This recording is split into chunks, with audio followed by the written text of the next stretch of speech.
એ બહારથી કોઈ આવે તો લડવાનું હોય, આપણે બધા વિરોધ કરવાનો.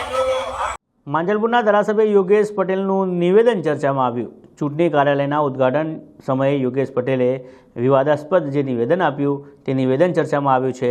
બહારના વ્યક્તિને ટિકિટ આપે તો લડવાનો, વિરોધ કરવાનો તેવું તેમણે કહ્યું હતું. આપણે કરેલું કામ હોય તો વિસ્તારના કાર્યકરોને જ ટિકિટ મળવી જોઈએ તેવું નિવેદન તેમનું સામે આવ્યું છે.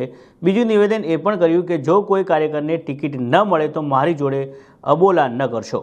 તેઓને પાર્ટીને જીતાડવા માટે કામ કરવું પડશે. ધારાસભ્ય તરીકે પાર્ટીના ઉમેદવારને જીતાડવા કામ કરશે. એ બહારથી કોઈ આવે તો લડવાનું હોય, આપણે બધા વિરોધ કરવાનો.